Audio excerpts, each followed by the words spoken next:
The M16.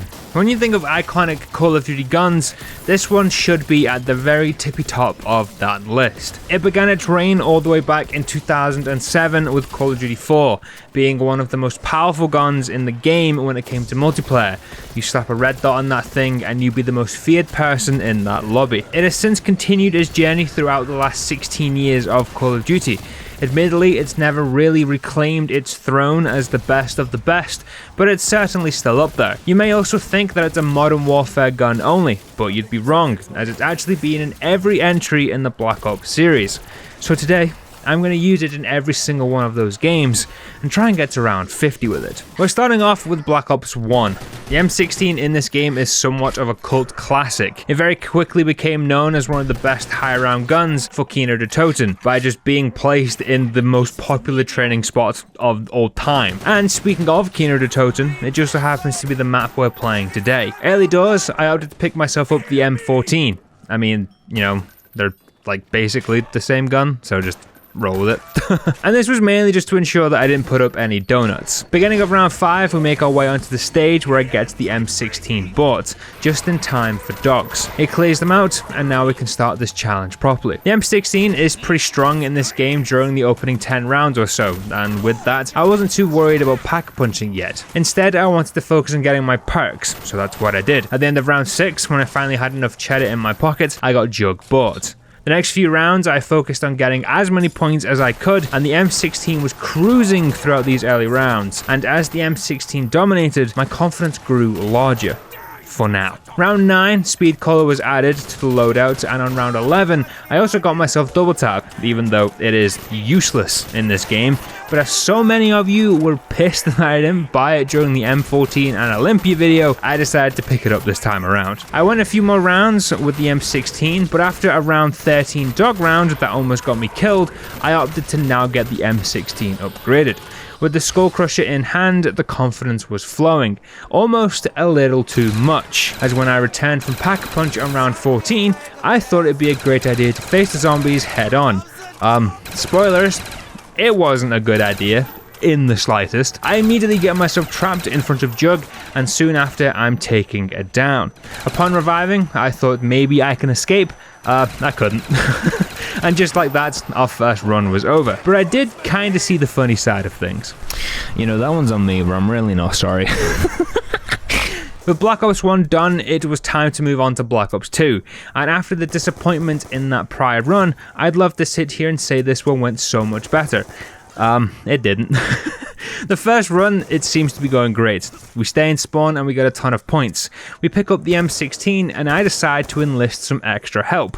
That extra help being the Galvanuckles. I know that's kind of cheating, but considering it'd be about 12 years before I see the M16 warbite again, you know, they'd be a nice pickup. We also grabbed double tap as we passed through farm, just so I didn't have to worry about it in the future. But as we make it to the power plant, that's when the fuckery starts. I get a bit overwhelmed, but I'm dealing with it, until a single zombie pulls off the greatest windmill of all time, hitting me at record speeds to send me down, and I was flabbergasted. Also, a little annoyed. Yeah, I then died when building power. So next run it is. The same plan is in motion and we're doing well. That is until a zombie scares the living crap out of me, which in turn gets me downed. That's not all. I buy the Galvanuckles, but as I'm running out of the diner, the bus leaves and I miss it, meaning I now have to run through the fog, and without Jug, that's not the smartest idea, but it was all I had. I did make it into town thanks to the shortcut, but now I'm stranded with no perks, ammo, or power. But through sheer willpower, I survive and make it back to the bus depot, where I then buy Quick Revive, only to die about 12 seconds later to a zombie that I shoot 3 times in the head. But you know, man's built like a brick shithouse and he just doesn't care. Shortly later, when I finally feel like we're on a good upward trajectory, I take another down.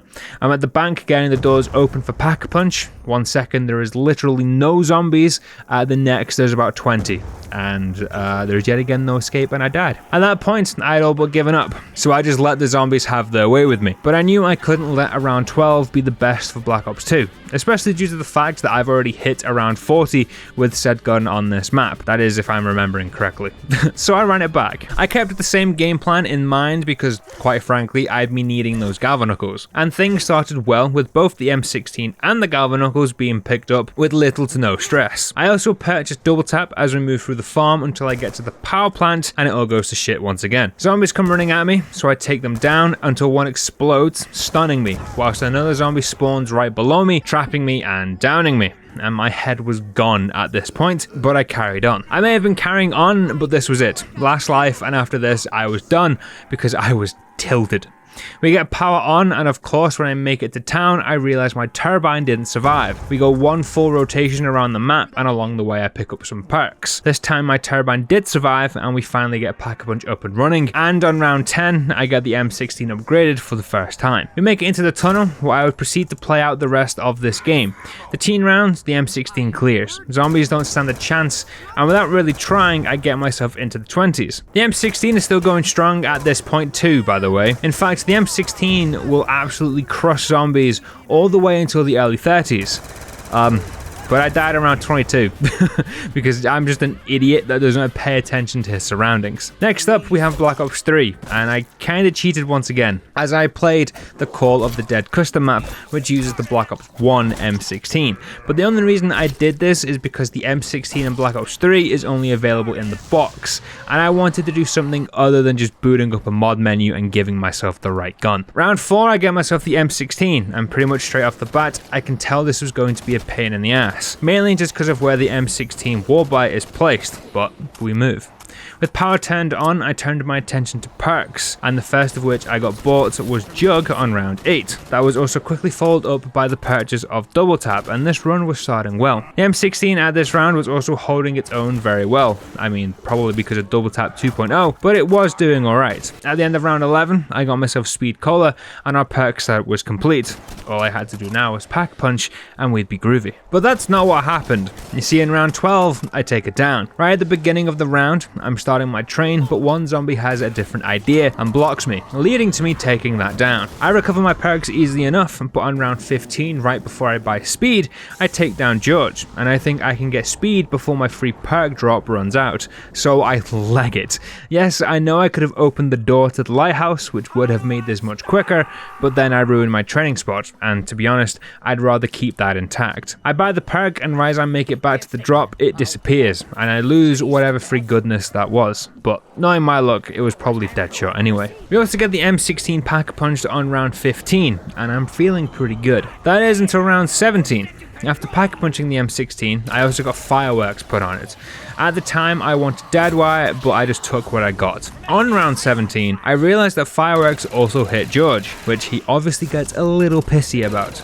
I ended up learning this the hard way at the end of round 17, but I managed to survive. However, right after I cool him off, I get a death machine, which I just start using to blast away his health for another free perk. What I didn't realise at the time was the nuke also ended the round. I just wasn't paying attention, and well, all of the zombies spawn in, trapping me next to George, and I take the down. Upon reviving, I take out the round and get my perks back, and at the beginning of the next round, I also take down George, and the perk I get is, of course, Deadshot. It didn't matter too much, however, as the next round I take another down after trying to use a grenade launcher. That didn't go well.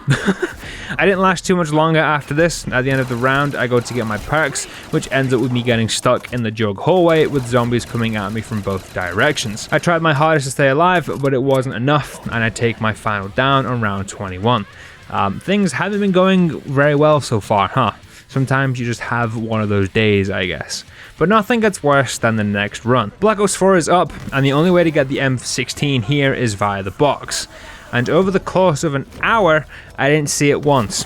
I played multiple maps and reset multiple times after clearing round 10, but for some reason I just couldn't get the M16 from the box.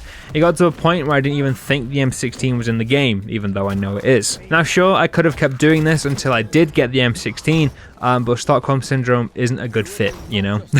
So I moved on to Cold War. And Cold War also had its problems, not because of the game, but because of OBS. And right as I finished my round 50, it crashed and I lost the footage. Don't worry, I did it again because the M16 is just that good in this game, and you know, I do kind of love it. I also love the machine, which is where we're at for this round 50. The opening 10 rounds, I just didn't leave spawn. Not sure why, I just didn't. The M16, however, could have probably gone an extra 3 or 4 rounds as well, thanks to starting with a purple tier, but I was in need of armor and some perks, as these rampage and do zombies weren't messing about. Round 10 was actually a huge round for me as well. I got myself 5 perks, being those you can see at the bottom of the screen. I also purchased myself some of the armor I was talking about. Round 12, I got our first pack-a-punch. I don't typically do this so early on, but I learned from the previous attempt that dead white is the play for the boss, so I also got that bought. Even though I could easily fight him until the 40s without any real issue, I was basically doing back-to-back round 50s and just wanted to fry some zombies, alright? The teen rounds were an absolute doddle. I just blitzed everything, and I didn't even need to upgrade my gun further or get more perks until I crossed into the 20s. In fact, it wasn't until the end of round 21 before some upgrades were made, but they were pretty substantial ones, as I got a maxed out M16, so now I was basically just the Grim Reaper on steroids. I won't lie, the 20s and 30s were laughably easy. The M16 one-shots everything with its 26,000 damage. That's factoring in Deadshot 2, by the way. And bear in mind that damage is from the first bullet of a 6-round burst. The 5 follow-up bullets each deal about 13,000 damage. Like, this gun is just ridiculous, and it very much showed. Even as I approached health cap into the mid to late 40s, the M16 just didn't care and continued to clean house with ease. The only real trouble I ever had was with the heavily armored zombies, and that was only down to not running the barrel that does extra damage to those zombies. The M16 definitely goes down as one of the strongest guns in this game, and is certainly up there with the likes of the Hauer when it comes to the best of the best. 1 hour later, literally 67 minutes, and I was done. The M16 didn't just get to round 50 within a little over an hour, it cleared round 50 and 51. The M16 is the single definition of a Chad when it comes to Cold War zombies. With that, thank you very much for watching, drop a like and a sub if you haven't already, and as always, I'll see you in the next one.